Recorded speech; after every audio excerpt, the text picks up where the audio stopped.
Nosso tema hoje, então, é envelhecimento e já vou, desde já, passar a palavra para o senhor. Boa noite. Boa noite. Boa noite. Eu agradeço essa chance de hoje estar aqui no protagonismo da coisa, né? Sim. Falando. Inicialmente, eu quero dar boa noite a todos, boa noite, Renan, e falar com vocês que, se quiserem, durante aquilo que estiver falando, quiserem mandar algum tipo de pergunta, alguma pergunta, pode enviar direto para o Renan, que a gente vai procurar responder a todas. Esse tema de envelhecimento, ele me ocorreu já há cerca de uns 15 dias, um pouco antes daquele do secretário de obras da prefeitura estar aqui, aparecer aqui, me ocorreu falar sobre esse tema. Por quê? Vocês vão ver daqui a pouquinho por que falar sobre o envelhecer. Antes, eu quero chamar a atenção para duas palavras que vão ser cada vez mais constantes, de agora em diante vocês vão ouvir. Vocês vão ouvir a palavra senescência e a palavra senilidade. Senescência é o processo normal de envelhecimento. Não quer dizer que nesse processo não aconteçam algumas coisas que, teoricamente, a gente até antes classificava como doença. Tá. E senilidade é um envelhecimento com uma doença que esteja atrapalhando esse idoso.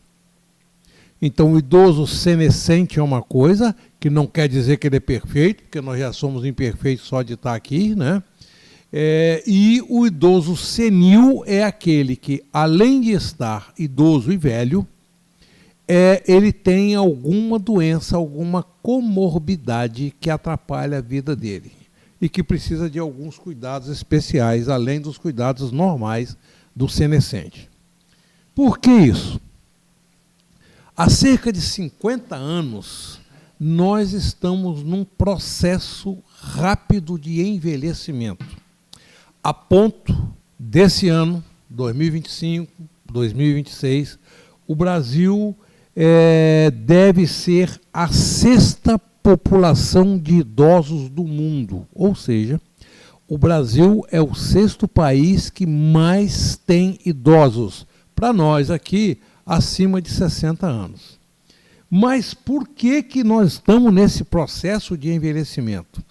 Vocês vejam que algumas coisas importantes têm acontecido. Primeiro, a queda da fecundidade.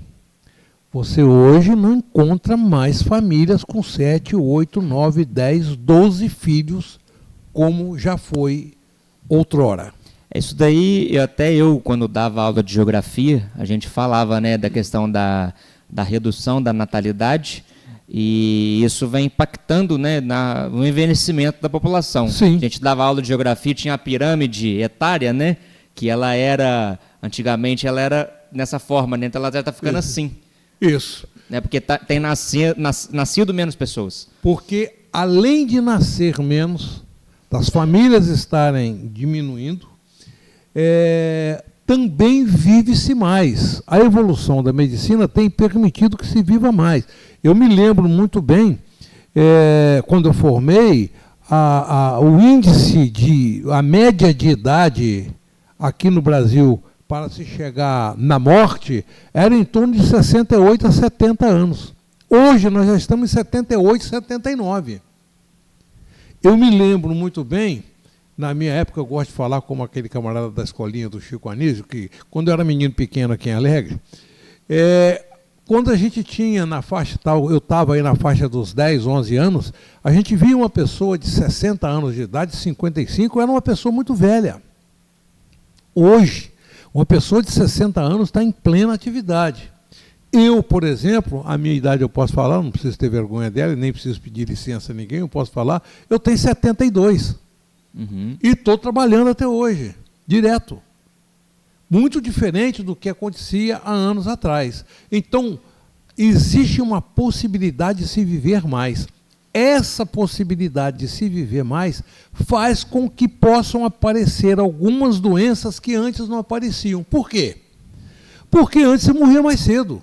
Sim. Então não dava tempo de aparecer certas coisas que aparecem hoje.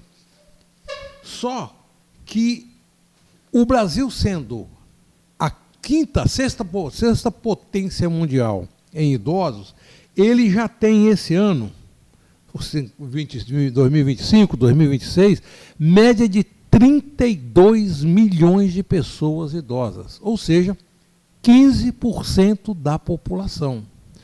A gente tem que prestar atenção nisso e voltar às políticas do Estado, às políticas públicas para essas pessoas.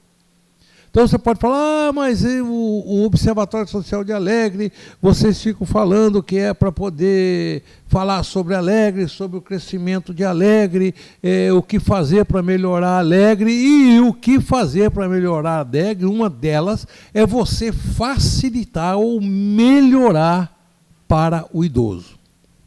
Pois sim, isso é um assunto pertinente, né? Porque é a vida das pessoas. E sim, aqui tem seres humanos. Tem, né? Seres humanos. E o idoso o velho é gente. O velho é gente. O velho ama, o velho chora, o velho sofre, o velho ri, o velho dá gargalhada, ele almoça, ele janta, ele vai no banheiro como todo mundo vai.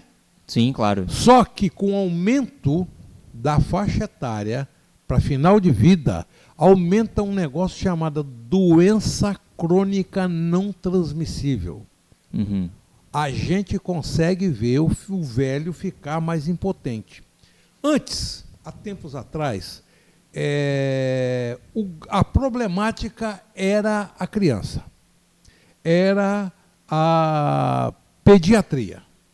Na pediatria, a maioria das doenças eram doenças infecciosas. Eram doenças de diagnóstico simples e barato. Eram doenças que muitas delas você podia fazer prevenção através de vacina.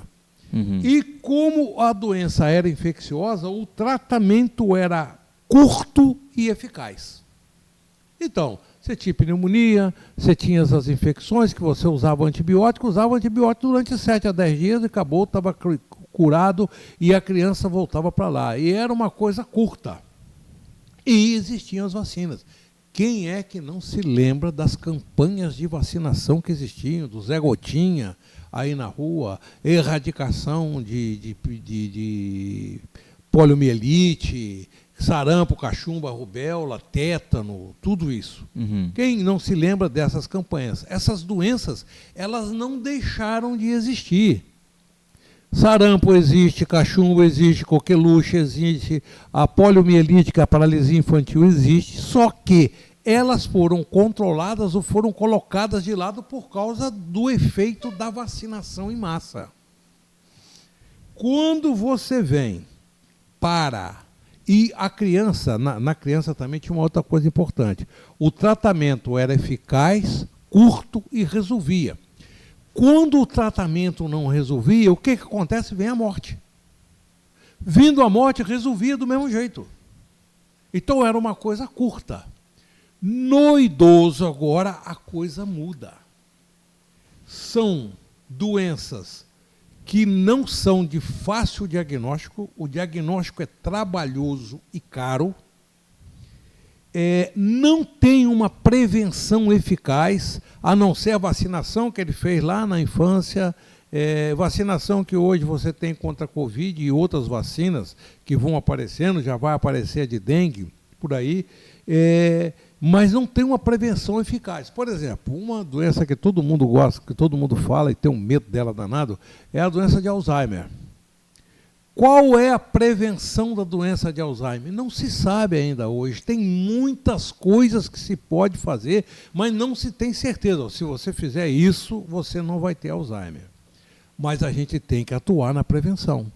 E a prevenção é o melhor remédio que tem. O diagnóstico da doença do idoso, ele é sofisticado e caro. Ele passa por ressonância magnética, ele passa por tomografias, por ressonância, vários tipos de ressonância, que, claro, possibilitam viver mais. Mas é muito mais caro do que aquilo que usava nas crianças. Outra coisa, a doença hoje, como ela demora mais, como o tratamento dela não é tão eficaz, porque não é uma doença infecciosa, ela é uma doença que causa incapacidade. E a incapacidade, nós temos duas coisas que nós não devemos perder no idoso. Coisa que a gente luta para ela é a independência e a autonomia. O que é autonomia? Autonomia é quando ele é capaz de decidir o que ele quer. Eu quero usar essa roupa aqui, eu quero sair em tal lugar, eu quero que fulano venha me visitar, eu quero visitar fulano, eu quero ir a um barzinho tomar uma cerveja, eu quero bater um papo, eu quero encontrar meus amigos. Ele decide o que ele quer. E independência é quando ele consegue fazer isso sozinho. Dentro de casa, vamos de independência para um negócio que a gente chama de AVD. AVD é atividade da vida diária. Vamos botar isso no plural, que são atividades da vida diária. O que são essas atividades? Levantar sozinho, acordar sozinho, escovar os dentes sozinho, tomar banho sozinho, alimentar sozinho, trocar de roupa sozinho. A autonomia pode estar ligada aí, eu vou trocar, eu quero vestir a roupa fulana de tal. Então, na senilidade e na senescência, isso fica muito mais difícil. Na senilidade, mais ainda. Porque na senescência, por exemplo, nós temos um envelhecimento. Nossa, quase que a voz não sai. Um envelhecimento em que a gente tem, por exemplo, presbiacusia. O que é isso? Diminuição da acuidade auditiva. O idoso evolui com isso, ele escuta mal. Quando ele escuta, ele não entende. Tem que se ter cuidado em um otorrinolaringologista para saber se precisa usar um aparelho de surdez. Se tiver que usar, isso modifica totalmente a vida do idoso. Uhum. A presbiopia não começa mesmo no idoso, não, começa aos 40 anos. Sabe esse negócio que você chega no oftalmologista e fala, qual é o seu problema? Não, meu problema é que meu braço está curto. Quanto mais longe estiver, eu consigo ler, eu não consigo ler de perto. Isso é esse óculos que eu estou usando aqui agora, para poder ver a anotação aqui em cima da mesa. Isso não é rotulado como uma doença, mas faz parte do processo da senescência, do envelhecimento que a gente chama de envelhecimento normal. Não é? Leves alterações também da memória, coisas leves. Né? Esqueceu onde botou a chave, esqueceu onde guardou o pente, onde guardou esse dentro de casa. Isso aí... Tinha até um ditado que diz o seguinte... Quando você der alguma coisa para um idoso guardar, você vai atrás dele. Porque idoso não guarda, ele esconde. Que ninguém acha depois. Nem ele mesmo. Agora, né? Se a questão de idade interfere nisso daí, quando eu ficar velho, acabou para mim. Porque eu, na minha idade, eu já esqueço tudo.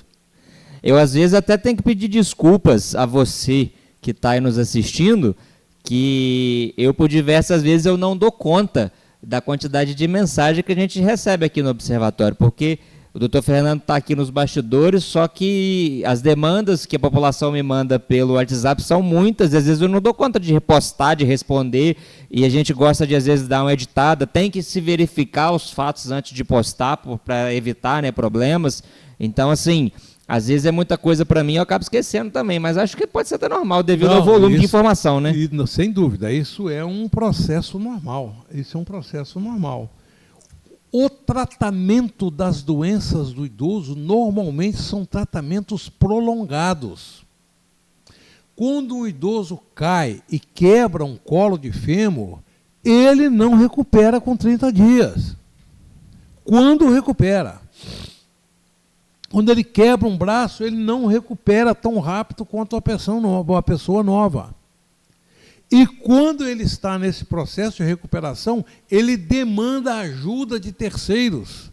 Então, numa família, de repente, alguém tem que parar de trabalhar para poder dar assistência ao idoso dentro de casa. Mas existem aqueles que, apesar de alguma doença, vivem muito bem. Aprendem a conviver, fazem a prevenção, fazem o tratamento de maneira correta. Está vendo como é importante a gente pensar no idoso? Uma coisa que eu chamei a atenção aqui quando o secretário de Obras esteve aqui, o seguinte: as nossas calçadas em Alegre, tem lugares que elas são um verdadeiro desastre para o idoso. São. Tem tem lugar que não passa, não passa nada. Além de não passar, tem lugar aí que, para poder evitar enchente na loja, ou seja o que for, as pessoas fizeram uma calçada tão alta que não tem jeito, não existe sinalização. Né? Tem lugar em que a rampa que vai para a loja confunde com a calçada que o idoso não vê. Isso pode ocasionar quedas. Graças a Deus eu não tenho notícia nenhuma que aconteceu com isso. Mas seria muito melhor se a gente tivesse alguma coisa que fosse melhor para o idoso se locomover. Quando eu facilito para ele se locomover, eu dou a ele independência. Eu não preciso ficar colado de mãozinha dada com ele para poder ele andar na rua. Então, só fazer um adendo aqui para o pessoal que está entrando. Boa noite, tá, para vocês que estão nos acompanhando e estão chegando agora. Se vocês quiserem, tá, pessoal, mandarem perguntas no direct, podem ficar à vontade. A gente está aí com cerca de 26 pessoas ao vivo. Muito obrigado pela audiência de vocês e podem ficar à vontade para enviar perguntas. Só ler um comentário aqui, doutor Fernando. A Josiane Meneghelli. Minha avó viveu bem até os 98 anos, fazendo quase tudo que ela podia, dentro da possibilidade dela. Faleceu com 99. É isso aí. Isso é independência e senescência. Aquilo que para, atrofia. Ninguém pode e deve ficar parado. O idoso não tem que ficar acamado nem sentado dentro de casa o dia inteiro. Tem que ter um lugar para ele. Mais tarde a gente vai comentar sobre essas possibilidades também, ou então em outra oportunidade. Nós temos muita coisa que podemos fazer para os idosos. Eu posso relatar aqui, quando eu estava fazendo o pós-graduação de geriatria, eu conheci no Hospital Antônio Pedro, na UFF, na Universidade Federal Fluminense, eu conheci um projeto chamado Sala de Espera. Sala de espera era uma coisa para idoso. Como é que apareceu isso? Esse sala de espera, o Hospital Antônio Pedro era o único que tinha consulta com o geriatra. Era o único que tinha o geriatra. O forte da geriatria não é somente a geriatria, a parte clínica do idoso. Tem também a gerontologia, que é o estudo do idoso. O que pode melhorar a situação para ele. Já temos perguntas, tá? Mas depois pode continuar. E nesse projeto Sala de Espera, uma psicóloga e uma assistente social que iniciaram isso lá no Antônio Pedro. Tinha um geriatra atendendo as consultas e elas viram que a sala de espera ficava cheia de gente. Do jeito que fica no SUS, aquele monte de gente esperando, conversando ali fora, ela viu aqueles velhinhos lá, aquele monte que só tinha velho, né, que é geriatra. Aí elas, vamos sentar ali, vamos bater um papo com essa gente. Começaram a conversar. E à medida que foram conversando, foram desenvolvendo alguns temas, algumas conversas, os idosos falavam, e chegou ao ponto de que alguns idosos eram chamados para consulta, iam, consultavam e voltavam para a sala depois. Eles não queriam ir embora. Daí nasceu um projeto que hoje, lá em Niterói, esse projeto leva o dia inteiro. Eles chegam no hospital, o hospital cedeu um espaço físico, e eles devagar foram juntando, e eles mesmos juntaram dinheiro, conseguiram, quando colocaram os médicos no meio, trouxeram aí os laboratórios. Com os laboratórios começaram a ganhar algumas coisinhas e coisa e tal, de modo que hoje eles têm um espaço físico no hospital em que eles ficam reunidos lá o dia inteiro, vão embora às 4 horas da tarde, e ali um vê televisão, o outro bate papo, o outro vai para jogar dama, o outro vai para cozinhar e faz chá, e faz café, e faz almoço, e por aí afora vai, porque sempre aparece uma que sabe fazer uma coisa, né? E isso foi tirado de uma ideia que a assistente social que teve. O que ela falou?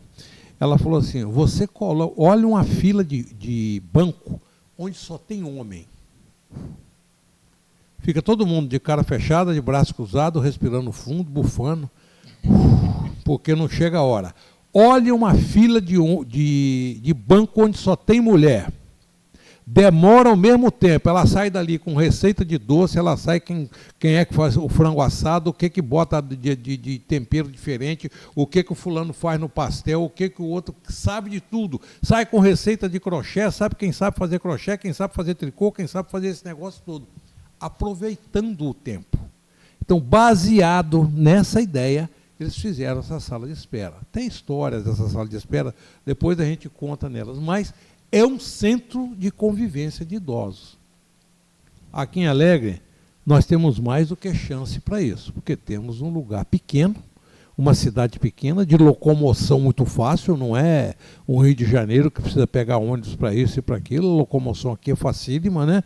Mas nós vamos chegar nisso aí ainda. Uma pergunta aqui, doutor Fernando, rapidinho. Falar. Da Fabielle de Paula, ela está perguntando o seguinte, vamos lá, deixa eu voltar aqui. Ó. Como lidar com a teimosia do idoso? Como ajudar uma idosa teimosa que insiste em fazer tudo sozinha? Ela não tem mais forças dos braços devido ao Parkinson. E ela é teimosa. Então, não aceita ajuda, né? Não aceita ajuda, tem que conversar muito com ela e usar o mesmo princípio que se usa com criança. Não é que o velho volta a ser criança, não, mas o mesmo princípio. Tem que insistir e falar. E apresentar para ela uma solução no lugar daquilo. Então, não tem mais força para poder varrer uma casa, mas tem uma força, por exemplo, vou chutar as coisas aqui, né? Para catar um feijão. Então vamos fazer isso em vez de fazer a casa, vamos fazer outra coisa em vez de fazer aquela força física que ela está querendo fazer, que não aguenta mais, para ela poder entender, conversar com ela para ela entender que ela não é inútil. Ela tem que entender que ela pode fazer as coisas, ela não pode mais fazer aquilo. Querem ver uma coisa? Deixa eu contar uma historinha que aconteceu há tempos comigo em Muniz Freire.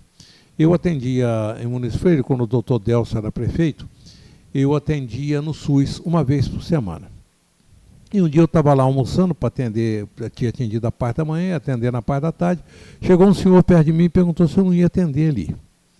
Aí eu falei, já estou atendendo. Ele falou, não, você não vai atender no consultório, coisa e tal, não quero ocupar o SUS não, coisa e tal, você não vai atender particular? Eu falei, não, porque já tem 2 cardiologistas que vêm aqui, fica uma coisa chata, coisa e tal. E ele foi conversando comigo, e ele virou para mim e falou assim, deixa eu te falar um negócio. Eu me trato com esses 2 que vêm aqui. Eu estou com a pressão controlada, eles controlam a minha pressão, não tem nada que reclamar deles, não. Eu vou lá de 4 em 4 meses e pago tudo quanto é exame que tem que fazer, não faz diferença isso para mim, mas eu preciso de uma pessoa que me atenda. Olha o que tem que fazer com essa senhora, atendê-la. Preciso de uma pessoa que me atenda. Eu tenho 75 anos, moro eu e a minha senhora só na minha roça. Qual a chance que tem de eu subir, estar lá no alto da minha lavoura, eu não tenho muita terra, mas no alto da minha lavoura eu estou lá, qual a chance que tem de eu cair lá e morrer? O médico não conversa isso comigo. Falei, entendi o que o senhor quer. Aí eu falei assim, olha, a chance é se a pressão começar a descontrolar, mas se o senhor controla, não tem problema, e não sei o quê. Mas me diz uma coisa, aí eu resolvi entrar na conversa dele. Foi na hora do almoço, né, dava para bater um papo, falei, sua esposa dirige? Ele falou, não. Quantos anos ela tem? Ele falou, 73. O senhor mora sozinho com ela na roça?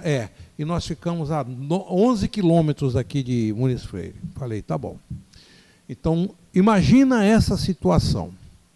Se ela passar mal à noite, o senhor, de um jeito ou de outro, no sufoco ou não, só coloca ela dentro do carro, enfia ela dentro do carro e vem para Muniz Freire. Se ela morrer no meio do caminho, morreu na procura do recurso, tá certo? Ele falou, tá certo. E se o senhor passar mal? Qual vizinho que o senhor tem? Ele falou, a uns 300 metros tem uma casa. Falei, pois é, então, se o senhor passar mal, a terminologia que eu usei com ele foi essa. Uma senhora idosa de 73 anos de idade tem que largar o senhor dentro de casa de noite, passando mal, não se sabe se morrendo ou não, e tem que ir para o meio da estrada com uma lanterna na mão, com chance de cair, quebrar um colo de fêmur e ter que ficar lá na caída na estrada, para ir numa casa para saber se a pessoa pode vir pegar o senhor para levar para o hospital. Não seria muito mais fácil o senhor morar aqui em Muniz Freire, morar na rua, né? Que o pessoal de roça fala muito isso. Não, eu vou para a rua. O senhor morar na rua e ir todos os dias para lá, para a roça. O senhor tem quem trabalha com o senhor? Tem um rapaz que trabalha comigo, que é muito bom, trabalha comigo há muito tempo, gente muito boa. Tá bom. Não é melhor o senhor ir todo dia? O senhor vai cedinho, vai dirigindo o seu carro. Quando for na época do inverno, quando for 3h30, 4 horas, o senhor volta para não dirigir de noite. No verão, o senhor pode ficar até mais tarde, que os dias são mais longos. E o senhor vai ficar muito melhor, que o senhor está no meio de todo mundo aqui. Tudo bem, conversei com ele, ele foi embora, eu almocei, fui atender, e fui atendendo, passou mais de um ano. Ele me procura novamente. Desculpa. Ele falou assim, rapaz, nem te falo. Quando eu cheguei em casa, que eu contei o que você tinha conversado comigo, a minha mulher falou assim, então nós vamos já. Eu peguei o rapaz que trabalha comigo, emprestei a minha casa para ele, tirei só as coisas que eu precisava mesmo, aluguei uma casa aqui na rua e vim para cá. Com 30 dias que eu estava aqui, quem precisou fui eu. Eu passei mal dentro de casa, comecei a ficar muito pálido, a passar mal. A minha mulher foi na porta de casa, pediu socorro, correu um vizinho logo. Eu sei que ela contou que enquanto esse vizinho correu para perguntar o que eu estava, o outro já estava chamando a ambulância. Eu sei que em pouco tempo eu estava dentro do hospital e hoje eu estou aqui conversando com você. Falei, é isso aí. É o que nós precisamos, né? Então, qual é o papel que seria, teoricamente, seria do profissional de saúde? Mas não, é de quem vive com o idoso, quem está junto com ele dentro de casa. Qual é o papel? Prevenir situações onde há perda funcional do idoso, onde ele não consegue andar direito. Tem um corredor dentro de casa, e muitas vezes é preciso colocar um corrimão. Sim. Para que ele ande sozinho, para que ele aprenda a escorar no corrimão. Tirar o tapete do chão que escorrega. Usar calçado cuja sola seja aderente ao chão. Tirar os ressaltos de dentro de casa, que o piso seja de preferência no mesmo nível, para evitar que ele tropece e caia, né? Então, quando tiver perda funcional, tiver andando mal, mas está andando mal, fisioterapia. Uma das coisas que mais prejudica o idoso é perda de massa muscular. É ficar parado, é não fazer exercício físico, é fisioterapia que tira isso. Leva esse idoso para o Pilates, para ele poder alcançar mais mobilidade, ficar mais fácil para se movimentar, para mover as pernas, fazer exercício para recuperar a massa muscular. Essas medidas preventivas, elas diminuem, minoram, aliviam o processo da senescência. A senilidade é outra coisa, nós vamos lá. Então, o exercício físico, lazer, não é só ficar dentro de casa. Imagina o idoso que fica dentro de casa o dia inteiro sem sair para lugar nenhum. Se ele começar a assistir televisão, se for uma pessoa muito religiosa, ele vai assistir esses canais religiosos aí, ele vai escutar coisa boa. Mas se não for uma pessoa religiosa, vai começar a usar esses canais aí que matou, arrancou o pescoço, invadiu a casa, matou 5 de uma vez, e helicóptero mostrando acidente ao vivo e transmitindo até guerra ao vivo, ele fica vendo isso o dia inteiro. Doido para conversar e não tem com quem conversar, porque está todo mundo trabalhando. Quando chega todo mundo em casa de noite, está todo mundo pedindo para o mundo acabar em barranco para morrer encostado, e ele quer conversar. E a gente fala com ele para ficar quieto. E ele vai ficando quieto. Vai ficando triste primeiro. Pode ser que depois disso tudo venha um processo depressivo. E no Brasil, nós temos uma condição importantíssima para o idoso. Importantíssima. O idoso fica junto da família. Isso é muito importante. Só que aqui fica junto da família e o idoso serve muito para pagar empréstimo no nome dele no banco, para usar o carnezinho dele do SUS lá. Consignado, né? Aposentadoria. O consignado. Ele serve muito para isso, e não é para isso. Ele é gente. Ele gosta como todo mundo, ele tem gosto. Tem coisas que ele quer, tem coisas que ele quer comer. E a gente proíbe esse idoso até de pensar, porque a gente quer pensar e viver para ele. Eu queria aproveitar rapidamente para perguntar a você, seguidor que nos acompanha, se a gente está agora com 27 pessoas, nessa média de 25 a 30 pessoas. Você que está nos acompanhando pelo Instagram, vocês preferem que os nossos podcasts continuem aqui no Instagram ou a gente migre para o YouTube? Eu estou perguntando isso por quê? Porque o YouTube te dá a possibilidade de ver pela televisão, né? Então, às vezes você está no sofá de casa aí, você quer ver pelo YouTube, pela TV. O Instagram você tem que ser somente pelo celular. Eu não sei pelo menos eu nunca vi aplicativo para televisão de Instagram. No computador eu sei que dá para assistir. Mas fica a pergunta, se você quiser, deixa nos comentários se você prefere que a gente continue nossos podcasts aqui no Instagram ou migre para o YouTube. Fernando, continua, por favor. Então, é a função de quem está junto com o idoso e do profissional de saúde prever isso. Aonde existe perda funcional, começar a facilitar para o idoso.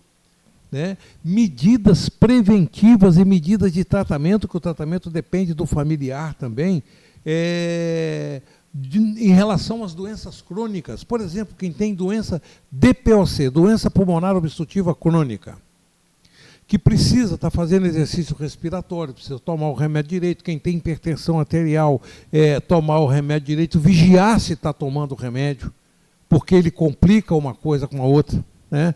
Eu já tive gente chegar para mim, eu olhar a medicação que está tomando, falou assim, tinha que tomar 4 medicamentos. Então, 4 medicamentos ele tinha que tomar. Aí eu perguntei, mas de que modo você está tomando esse medicamento? Eu já tive gente que respondeu assim, como é que o senhor toma esse medicamento? Falou, eu pego o comprimido, boto na mão, boto na boca e engulo. Tá certo, é um jeito, mas não é isso que eu queria saber. Queria saber quantas vezes por dia ele tomava essa medicação. Aí teve um que falou comigo assim, não, primeiro eu tomo esse remédio aqui, na hora que ele acaba eu tomo outro, são 4. Não, ele tinha que tomar os 4 de uma vez só. Ele tinha que tomar os 4 de uma vez só.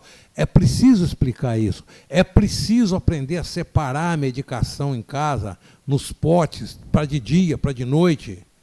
Desenhar o sol e a lua. Hoje já existe os porta-comprimidos com tudo isso pronto. Mas existe até aplicativo no celular hoje que você baixa para te lembrar de tomar remédio. Isso eu não sabia. Existem aplicativos. Isso eu sou atrasado. Existem aplicativos que você configura o tipo de remédio, quantas vezes por dia, se é o tempo do tratamento, se vai ser uma cartela, e ele te lembra com notificação no seu celular. Então, mesmo que isso fique complicado para o idoso no telefone, mas para quem está perto, entende. Ajuda, tá na hora, né? De tomar o remédio, ajuda. Toma esse remédio aqui. Então, separar os remédios para o idoso, contar os comprimidos para saber, ele tem que ter esse comprimido aqui, ele tem que consumir 60 comprimidos por mês, que é um de 12 em 12 horas, vezes 30 dias, são 60 comprimidos por mês. Contar o comprimido para saber se está tomando a coisa certa, porque muitas vezes, muito mal que o idoso passa, muitas coisas ruins que ele sente, são, primeiro, efeito colateral de comprimidos. Segundo, o uso de muitos comprimidos, que a gente chama de policápsulas, ou seja, muitos remédios de uma vez só. Cuidado aonde vai levar o médico, de repente você leva 2 médicos diferentes e eles passam o mesmo remédio com nome diferente, e a pessoa está tomando dose dobrada. Eu já peguei isso aqui no consultório, gente tomando dose dobrada de anticoagulante, que não deveria tomar, gente tomando dose dobrada de anti-inflamatório, que é um remédio que pode atacar o rim e ataca também estômago, dando gastrite. Essa pessoa para de comer, diminui o apetite e tudo por causa de medicação. Então, tem que saber administrar essa medicação, tem que conversar com o médico. E isso, como é que a gente conhece? Só na consulta médica? Na consulta médica também, mas também se a gente tivesse um centro de convivência de idosos, muita coisa ficaria esclarecida, né? Tomar as medidas preventivas do aparecimento de eventos, por exemplo, queda. Isso é perigoso. Queda é perigoso. Gente, barra no banheiro, aquela barra de parede que fica dentro do box, botar um banquinho, uma cadeira de plástico para ele sentar, para ele tomar o banho dele sozinho, isso é um tipo de independência. A barra para ele escorar, se ele começar, para ele não cair ali dentro. Os boxes são muito pequenos, vocês podem reparar que normalmente quando você tem alguma coisa relacionada a idoso que você vê desses países fora, os boxes não têm essa porta de vidro como nós temos, eles têm uma cortina. Existe a parte de vidro, mas existe uma cortina no lugar da porta. Por quê? Aqui em Alegre, pelo menos umas 4 vezes, eu já fui atender pessoas em casa, uma tinha falecido dentro do box, outros 2 estavam caídos dentro do box. Foi um problema para poder tirar a pessoa de dentro do box. A porta é pequena, é estreita. Por isso que eu, quando vou fazer, quem vem aqui, já veio aqui na Clínica, pode reparar que as portas todas aqui são portas de 1 metro. Em qualquer porta dessa aqui, entra e sai uma maca com facilidade. E eu costumo brincar assim, como eu sou muito grande, muito gordo, eu falo assim, porta para passar homem, tamanho de homem. Menino passa em qualquer lugar, passa até embaixo. Agora, homem do meu tamanho precisa de porta para passar. Eu falo isso nesse tom jocoso, nesse tom de brincadeira, mas é para a pessoa poder entender. Já atendi muita gente aqui que parou a ambulância lá na rua e o próprio pessoal da ambulância estranhou que veio trazendo na maca até na beirada do eletrocardiograma aqui dentro. E vem. São essas facilidades que o idoso precisa. E em casa a gente fazer as coisas para prevenir. Se você tem um idoso que está começando a esquecer, se você tem um idoso que já tem, estou falando do envelhecimento, mas eu vou só chamar a atenção disso aqui, do Alzheimer, se você já tem um que tem Alzheimer, não troque os móveis de lugar. Deixa onde está, porque ele criou a referência dele ali. Se você trocar, ele pira. Aliás, o idoso apresenta uma doença chamada delirium. Existe o delirium tremens, que é do alcoólico, esse que ele fica com a mão tremendo, né? E existe o delirium do idoso. Quando você institucionaliza o idoso, você tira ele de casa, você interna, você leva para algum lugar, ainda mais esses que não saem de casa. Você leva ele para fora de casa, você leva para um outro lugar onde ele tem que dormir, faz uma viagem com ele, ele chega lá e pira. Como diz a gíria, ele pira o cabeção. Ele começa a pedir para ir embora para casa, aí começa a chamar o filho de papai, de mamãe, e fica todo mundo doido, achando que está ruim. Não, é só deixar ele dormir direito que ele chega no eixo. Isso chama delirium. O meu avô, quando a gente chamava ele para viajar, ele falava assim, eu não vou não, eu tenho que voltar, eu já fico de uma vez. Então eu não vou não. Eu tenho que voltar, já fico. Está vendo? Não queria saber disso. E à medida que a gente vai trancando o indivíduo em casa e não deixa ele sair, vai piorando cada vez mais. E nisso tudo, nesse âmbito todo do idoso, as doenças cardiovasculares são as que mais matam. Aliás, a doença cardiovascular, a hipertensão arterial é a doença que mais mata no mundo. Eu, volta e meia, estou fazendo aí uns vídeos curtinhos de hipertensão arterial e a gente vai voltar a falar sobre isso aqui, porque eu acho que é informação e é a função do Observatório Social de Alegre levar esse tipo de informação também. É a doença que mais mata. Ela é uma doença que conduz para agravos muito graves. A hipertensão arterial é que leva para o AVC. É que leva para o infarto, é que leva para a insuficiência renal, que acaba aí, às vezes, tendo que fazer hemodiálise, é que leva para a insuficiência cardíaca, onde o coração dilata, fica grande, coisa e tal. Isso tudo tem como fazer uma prevenção. Que mesmo que a pessoa venha ter essa doença, que tenha uma forma branda, uma forma leve. Só a gente está atento e dá um pouquinho mais de atenção ao idoso. O senhor falou a questão das barras, né, para banheiro. Nós colocamos, a minha esposa colocou lá na casa da minha sogra as barras no banheiro por causa de evitar queda, né? Mas é isso mesmo. Poder segurar. Vai depois que caia que vai botar, depois que o ladrão entra que vai botar a fechadura na casa. Não, é antes. É prevenção. Prevenir é exatamente isso, evitar que aconteça.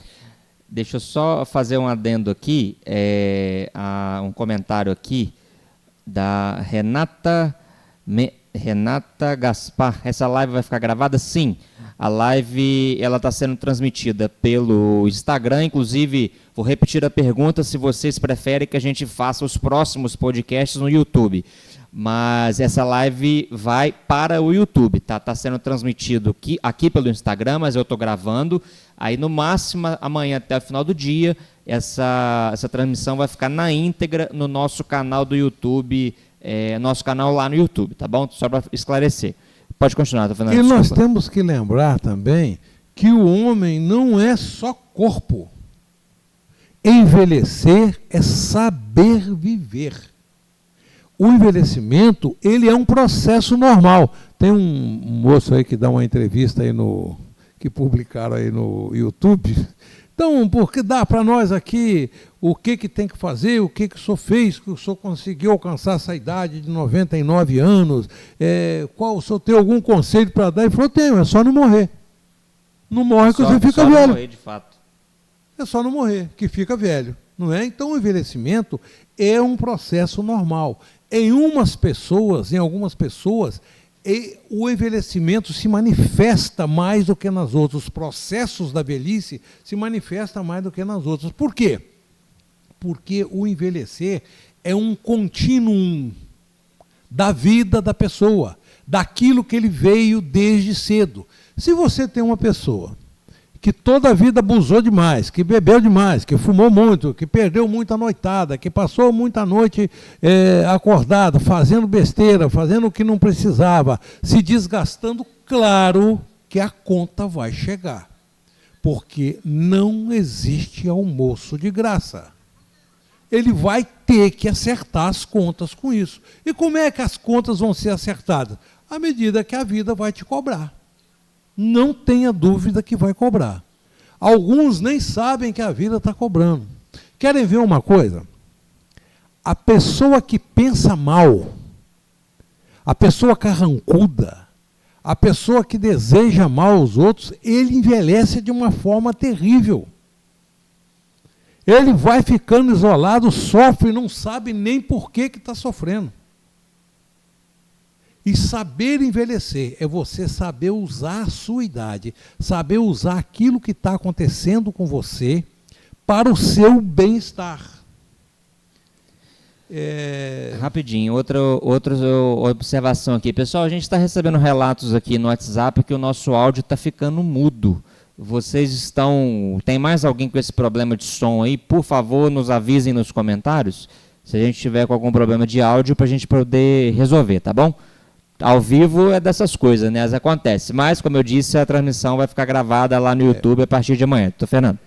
Eu estou vendo aqui que nós vamos ter que voltar mais para frente a falar do envelhecimento de novo, porque eu falei, e eu não falei 25% do que estava anotado aqui para falar. Mas vamos em frente. Fernando, tem uma colinha, não colinha não, uma coluna, né? A gente para por aqui. Ainda bem que eu não estou fazendo prova, né? Não, se estivesse fazendo prova... A gente vai parar e depois a gente volta nisso aqui. O saber viver. Saber viver. Não tem aquele ditado que diz que viver é jeito de morrer, descuido? Que seguro morreu de velho, desconfiado está vivo até hoje? Não é assim? O saber viver é o que nos insere no mundo, na sociedade. E esse saber viver influencia o nosso modo de pensar. O nosso modo de pensar vai fazer o nosso modo de viver. E nós temos que ter paciência com algumas pessoas, porque o que elas construíram ao longo da vida foi aquele tipo de coisa. Foi aquele tipo de obediência. Né? Quantas vezes a gente ouve falar, e no consultório a gente escuta muito isso, não, eu nunca fiz uma besteira porque eu nunca quis dar um desgosto para o meu pai e para a minha mãe. Não é? É o jeito dele pensar E há que ter um respeito absoluto pela maneira da pessoa ser, pelo jeito que ele pensa, pela religiosidade dela. Religiosidade é importantíssimo. Tem estudos que comprovam cientificamente, não sou eu que estou falando aqui agora não. Desculpe de novo. Eu vou explicar já isso daqui. Que o indivíduo religioso, o cristão, ele vive muito melhor do que os outros. Por quê? É muito fácil, ele tem um entendimento da vida que é um entendimento diferente. A Sociedade Brasileira de Cardiologia tem um grupo de estudo em espiritualidade. Eu faço parte desse grupo. Todo ano a sociedade manda uma cartinha para a gente. Espiritualize o seu cliente. Esse indivíduo, ele sabe o que é sofrimento, por que vem sofrimento. Ele suporta com muito mais facilidade do que um que vive espraguejando para lá e para cá, né?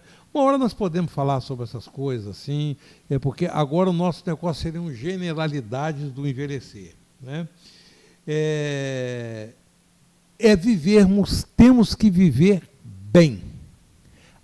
Cada instante da vida. Veja bem, amanhã ninguém sabe o que vai ser. Nenhum de nós, nem quem fala, nem o Renan que está aqui do meu outro lado, nem as pessoas que estão nos ouvindo agora, ao vivo, ninguém tem certeza que vai acordar amanhã. Então, o amanhã, a gente costuma dizer que pertence a Deus. O de ontem já passou, já passado. Eu tinha uma tia que dizia assim, ela fez 89 anos hoje. Aí amanhã você pergunta para ela, tia, quantos anos a senhora tem? Eu falei, 90. Ah, mas a senhora não fez 89, eu já fiz. Isso já passou. Eu agora vou fazer 90. Então eu estou dentro de 90 anos. Era a maneira dela raciocinar. Era o jeito que ela tinha de pensar. Então a vida não é ontem porque já passou. A gente tem que aprender o que pode aprender com ontem. Todas as lições a gente tem que tirar para hoje. Por isso que hoje chama presente. É um presente que a gente tem. Uma chance de viver bem.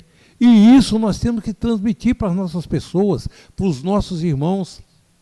Transmitir para o idoso. Mostrar para ele que nós estamos em casa junto com ele.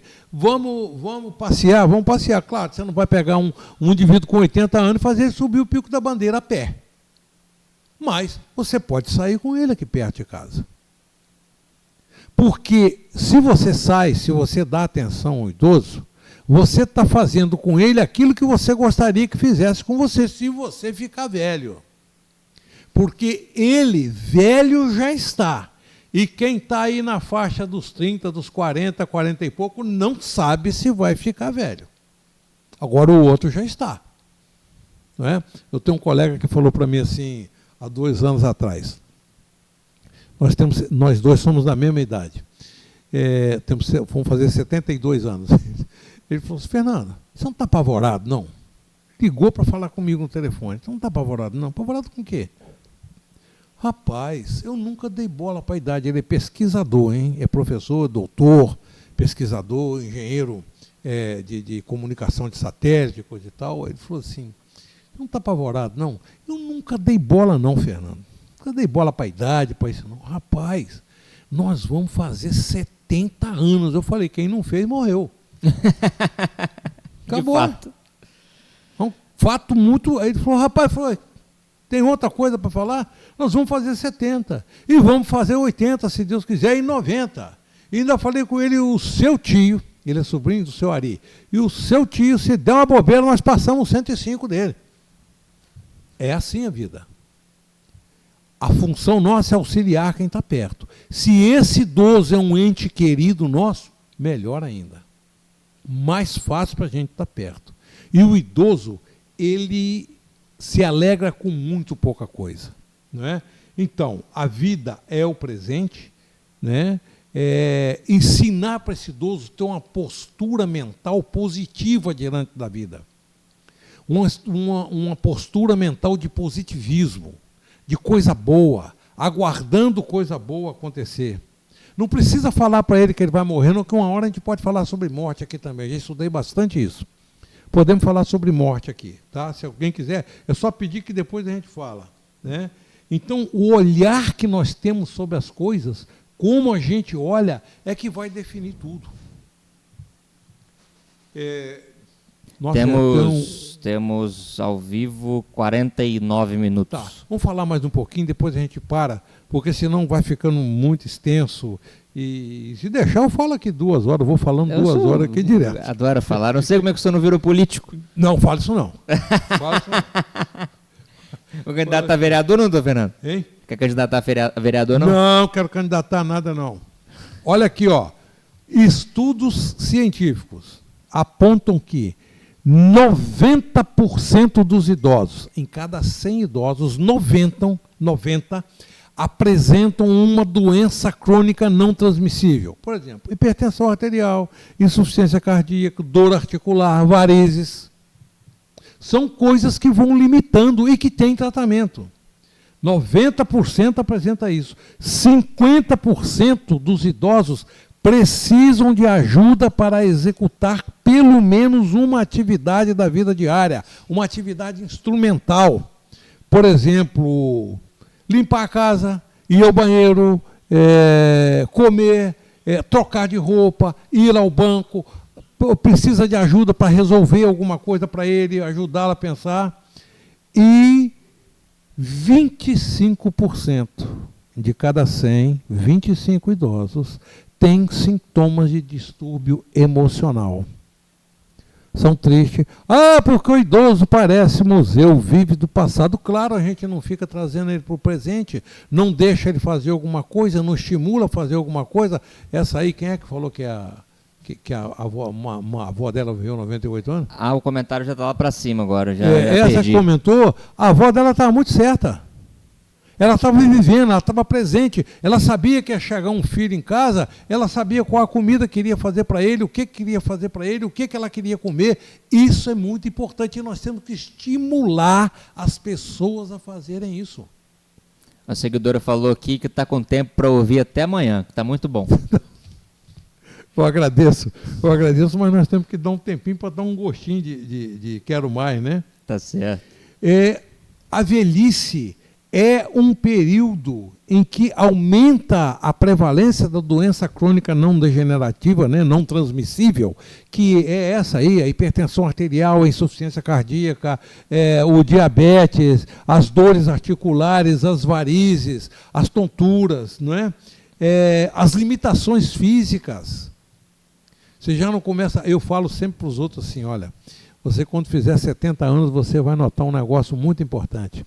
A sua cabeça está a 1000. Você tem coisa para falar do arco da velha. O seu corpo não te ajuda nem um pouquinho. Você tenta aí e não vai. Aí eu até brinco e falo assim, agora você consegue entender o ditado por que Deus não dá asa à cobra. Quando ele dá asa para a cobra, ele tira o veneno. Para não morder ninguém na frente. Então, nós estamos na época, os idosos estão nas limitações físicas, nas perdas cognitivas, começa a esquecer quem são as pessoas, começa a esquecer o ambiente que está, aonde que está, se já esteve aqui, se já não esteve aqui, pergunta a mesma coisa 3, 4 vezes, ainda não é o Alzheimer, não. Isso até certo ponto é normal. Por quê? Porque muitas vezes ele não sai para lugar nenhum, ele não ativa o cérebro. E quanto mais ele vai ficar parado, o que fica parado, eu disse, atrofia, não é? Os sintomas depressivos. Nos sintomas depressivos, uma coisa que a gente tem que prestar muita atenção é na deficiência de vitamina B12. Hoje eu respondi para uma pessoa que perguntou, vitamina B12, o que dá?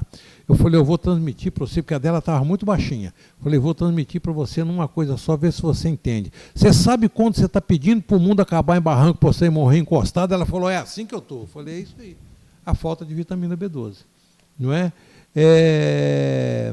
Um declínio sensorial, ele não consegue mais perceber as coisas como percebia, com a rapidez com que percebia. Você fala as coisas, ele escuta, demora um pouco mais para perceber, embora perceba. Não é tão rápido quanto a gente quer às vezes, né?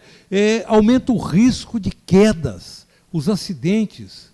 né? O sapato deve ser um sapato confortável, um tênis confortável, né? Andar num lugar onde o piso é um piso reto, fica fácil para se locomover em cima, né? E outra coisa que a gente faz com ele é o isolamento social. A gente isola o idoso, a própria família isola o idoso, não tem paciência para ficar perto dele. Mas não tem paciência para ficar perto dele, porque muitas vezes ele não foi treinado desde novo a conversar, a falar o que quer, a dar opinião. Quando ele começa a dar opinião, a gente tira o corpo fora, como se ele não soubesse o que está falando, né? O principal fator de risco para a morte, qual é? A idade. Né? Já teve gente que perguntou para mim assim, que o papai tem de mais grave? Eu falei, 96 anos. O que ele tem de grave é 96 anos, véio. Porque tudo pode acontecer. Não é? Só para terminar... Outro seguidor aqui. Doutor Fernando é uma pessoa sábia. Quem dera. Contar uma historinha aqui do Ariano Suassuna, o autor do livro Alto da Compadecida, que virou filme aí. O Ariano Suassuna, ele contou, ele estava num congresso em que eu estava também, num congresso de cardiologia. Ele foi para fazer uma palestra sobre teatro, um congresso sobre hipertensão arterial. E o tema do congresso era exatamente esse. Por que eu tomo remédio para hipertensão, por que eu não tomo? Ou seja, por que eu faço a minha adesão ao tratamento ou por que eu não faço? Aí ele escutou aquilo a manhã inteira, todo mundo falando, e fala juiz, e fala promotor, e fala gari, e fala o sujeito da roça aí, e fala médico, todo mundo, por que eu tomo remédio, por que eu não tomo, cada um tem suas razões. Aí chegou a hora dele fazer a palestrinha dele sobre teatro, que foi uma palestra muito bonita. Ele virou e disse assim, eu não sei por que vocês me chamaram aqui. Me chamaram aqui, eu não entendo por quê. Eu tenho uma doença que ela é incurável, ela é intratável, e eu estou no final dela. Ficou todo mundo espantado, né? O que será que o Ariano tem? Tem algum câncer, alguma coisa assim? Um homem tão inteligente, tão sábio assim? Aí ficou todo mundo parado e falou, não tem jeito a minha doença, ela é intratável, não tem tratamento e não cura. E não tem jeito, isso não tem saída não. Aí ficou todo mundo parado e falou assim, eu tenho 94 anos, vocês têm jeito para isso? Só que o Ariano era um cara que sabia viver os 94 anos dele. Ele nunca deixou de fazer alguma coisa. O Oscar Niemeyer, que foi o homem que projetou Brasília, ele aos 103 anos de idade, ele tinha a ideia de fazer um grande projeto para o Rio de Janeiro, de uma estrutura no Rio de Janeiro. Ele falou, eu não posso ficar sem fazer projeto, porque a minha vida é essa, e é essa. Acaba que o idoso, quando ele acaba se entregando, né? Aí que parece que vem as doenças. Ele morre. Você pega um indivíduo da roça, que tá, toda a vida trabalhou. Nossa, quanto eu escuto aqui de confusão. Não, porque meu pai está trabalhando na roça ainda, não sei o que lá. Eu falei, presta atenção. Eu falo perto da pessoa. Você tem que falar para ele o seguinte, deixa eu falar para o senhor. Ele vai falar para o senhor em casa, mas eu também vou falar agora. Não fique sem trabalhar. Não dá mais para subir lavoura, não dá mais para colher café, não dá para ficar andando em lugar onde é toleiro para plantar arroz, seja o que for. Não dá para ficar pegando peso, não dá para pegar boi a unha, mas não dá. Mas dá para cuidar de uma horta, dá para cuidar de tratar de criação, dá para fazer muita coisa. O senhor só vai trocar o que o senhor faz. Já que o senhor vai cuidar de horta, embora o senhor ache que seja um cuidado leve, o senhor vai fazer a melhor horta do mundo. É isso que o senhor vai fazer. E as pessoas saem satisfeitas porque não são mais inúteis como eles imaginavam. E como talvez alguém quis passar. Alguém quis passar para ele assim com tanto zelo, para não acontecer nada com ele, que está querendo fazer que a pessoa vire um bibelô, e ninguém é esse bibelô. Eu acho que é bom a gente encerrar por hoje. Vamos parar, né? Por hoje? E a gente vai voltar a quantos minutos nós já ficamos? Nós já temos, deixa eu aumentar aqui, nós já temos 59 minutos. Uma hora. Uma hora de conversa. É o que tem que ser, porque o adulto, ele tolera bem a 25 a 30 minutos. Com 30 minutos ele já começa, senta de um lado da bunda, senta do outro lado, já tudo incomoda, daí a pouco já não se, nem conversar ele quer mais. Mas eu prometo a vocês que eu volto com esse assunto, e se vocês tiverem algum assunto relacionado comigo, com a medicina, que queiram que eu venha aqui falar, eu peço licença aos nossos futuros convidados. Uma hora vem o convidado, numa hora dessa escapole e eu venho também. Lembrando que a gente está fazendo um podcast de 15 dias, né? Quarta-feira hoje, na quarta-feira que vem não tem nada programado, na outra quarta-feira a gente volta de novo.